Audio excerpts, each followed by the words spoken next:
जनसुरक्षा विधेयकावरती बोलत असताना मला असं वाटतं की यामध्ये भावना असायला हवा, श्रद्धा असायला हवी, देशाबद्दल प्रेम असायला हवं. सत्ताधारी आणि विरोधक म्हणून या बिलावर बोलण्यापेक्षा ज्या पद्धतीमध्ये देशाची सुरक्षा महत्त्वाची आहे, ज्या पद्धतीमध्ये देशाचं संविधान महत्त्वाचं आहे, ही भावना मनामध्ये ठेवून आपण या बिलावरती जर चर्चा केली तर मला वाटतं निश्चितपणे या बिलाचं महत्त्व या राज्याला, या देशाला लक्षात येईल. माझे सन्माननीय मित्र अभिजितजींनी बोलले की टायटल बरोबर नाही. मला वाटतं अभिजितजी, टायटलपेक्षा भावना महत्त्वाच्या आहेत.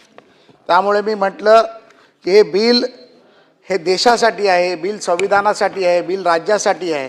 हे बिल आपल्या तरुणीसाठी येणाऱ्या भविष्यासाठीचं आहे आणि हे भविष्य बिघडू नये म्हणून हे बिल महत्त्वाचं आहे, राज्याला आणि देशाला आहे. यामध्ये अनेक टीका झाल्या.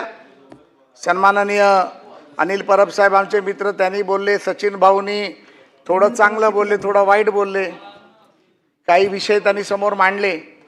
पण हे मांडत असताना मला असं वाटतं की भाऊंचा जो एक आक्षेप त्यामध्ये होता की हे बिल मांडत असताना जर काही अधिकाऱ्यांचं मत घेऊन मांडलं तर भाऊ, हा आक्षेप मी खोडू इच्छितो की हे बिल मागच्याच वेळेला सभागृहात आलं होतं, परंतु आपल्या सर्वांची मागणी होती, ती राज्याच्या मुख्यमंत्र्यांनी मान्य केली आणि हे तिसऱ्यांदा 35 लोकांची समिती तयार केली, ज्यामध्ये विधानसभा सदस्य, विधान परिषद सदस्य, विरोधाचे आणि सत्ताधारी असे सर्व एकत्रित मिळून ह्या बिलावर समितीने अभ्यास केला.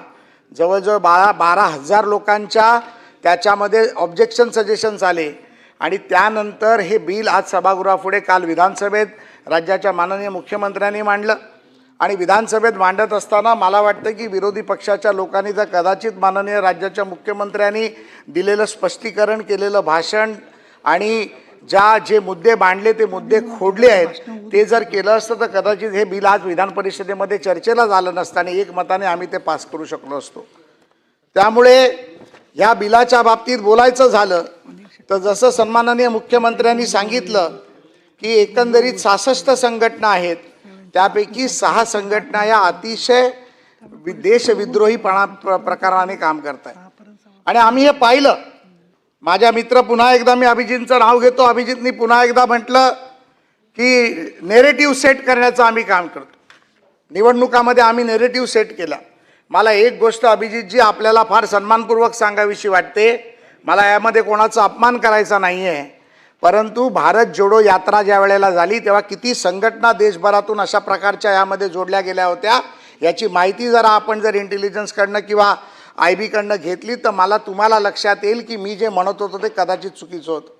त्यावेळेला संविधानाच्या नावाखाली संविधान बदलणार, खिशामध्ये लाल कोरी डायरी ठेवून संविधानाच्या नावाखाली सर्वसामान्य जनतेची, आंबेडकरी चळवळीतल्या जनतेची दिशाभूल करण्याचं काम जर कोणी केलं तर त्या भारत जोडो यात्रेमध्ये असलेल्या डाव्या विचारसरणीच्या नक्षलवादी संघटनांनी, नक्षलवादी गटांनी केलं.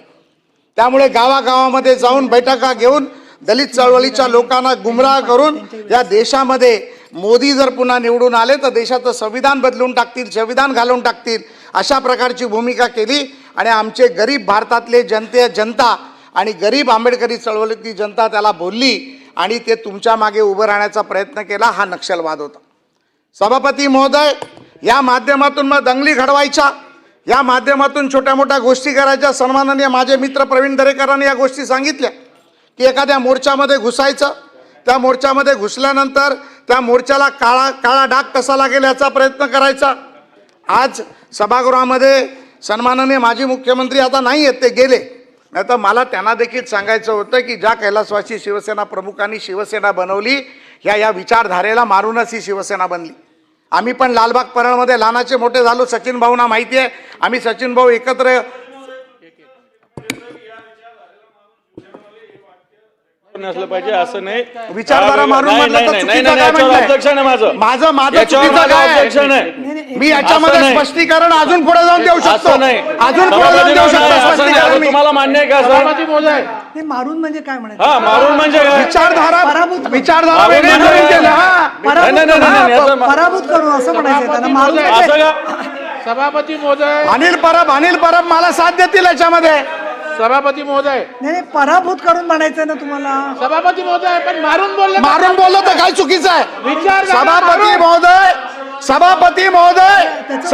महोदय कम्युनिस्ट विचारधारा संपवून शिवसेना प्रमुखांनी शिवसेना लक्षात काढू नका. आणि अनिल परब तुम्ही याला डिनाय करा. नाही, अनिल पुढे. परब तुम्ही डिनाय करा. मी बोलतोय त्याला अनिल परबजी मी बोलतोय त्याला डिनाय करा.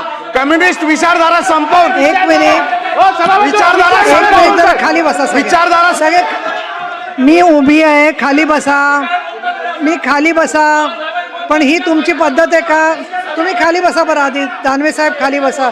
दानवे साहेब त्यांनी त्यांच्या वाक्याचा अर्थ स्पष्ट केला आहे. अरे 2 मिनिटं शांत राहा.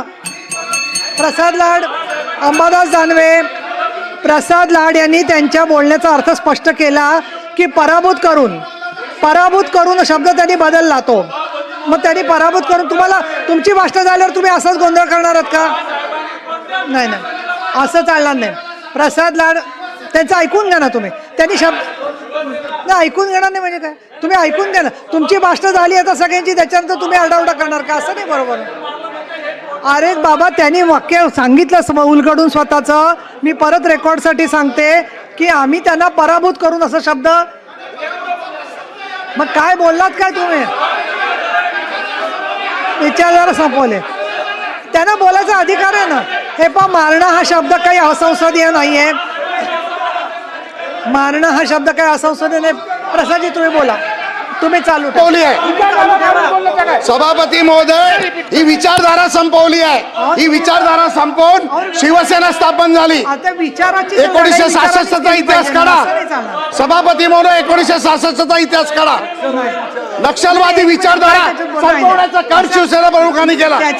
सभापती महोदय हे नक्षलवादी विचारधारेला खतपाणी घालतायत. सभापती महोदय हे मी खपवून घेणार नाही. अनिल परब साहेबांनी उत्तर द्यावं मला. हे शिवसैनिक नाहीत. त्यांचं पूर्ण ऐकून मला दिलं तर सभापती महोदय मी तुम्हाला सांगतो बरं शिवसेना प्रमुखांची शपथ घेऊन सांगतो. त्यांचं झालं की तुम्हाला देते 2 मिनिटं खाली.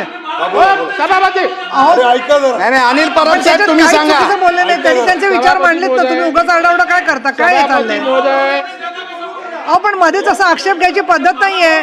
विधेयकात काहीच आक्षेपार्ह बोलले नाहीयेत ते. प्रसाद लाडाला पूर्ण करू द्या ना. प्रसाद लाडाला पूर्ण त्यांना बोलू द्या ना. त्यांचं पूर्ण करा ना. मला त्याचं स्पष्टीकरण द्यायचं आहे. बरं बोला दानवे बोला. चला सभापती महोदय आता माझा अधिकार. सभापती महोदय आणि हे पहा दानवे साहेब तुम्ही 1 मिनिटं म्हणजे 1 मिनिटं बोला. परत 1 मिनिटं म्हणजे थोडक्यात बोला. मी 1च मिनिटात बोलतो. बोला. माझा मुद्दा एवढाच आहे. शांतता ठेवा. खाली बसा. सभापती महोदय माझा मुद्दा एवढाच आहे की यांचं पोटातलं ओठात येतं हे असं बोलले. शिवसेना प्रमुखांनी ज्या विचारसरणीला मारलं म्हणजे काय? म्हणजे याचाच अर्थ त्या विचारसरणी विरुद्ध हे बिल आहे का? हे बिल त्या आपण नक्सलाइट विषयी बोलतो का वेगळ्या विषयी बोलतोय? आपण नक्सलाइट विषय बोलतो का? कोणत्या विषय बोलतो? हा माझा मुद्दा. तुम्ही शिवसेना प्रमुखांनी दादा तिघांची आरडाओरडी करायची नाही ऍक्च्युली तुम्ही. तर मग मला बोलू मग ते असं काही बोलणार का? शिवसेना प्रमुखांनी या विचारसरणीला मारणार कोणत्या नक्सलाइट विरुद्ध आहे ना हे बिल. तुम्ही असं काय करता?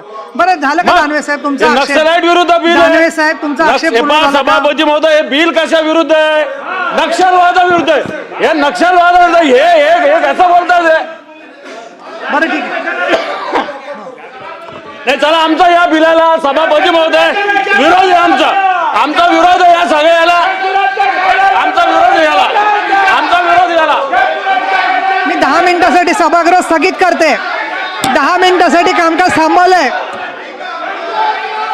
10 मिनिटासाठी थांबवलं कारण खूपच आरडाओरडा. त्यांना बोलवून घेऊया आपण आपल्याकडे. बोलू का?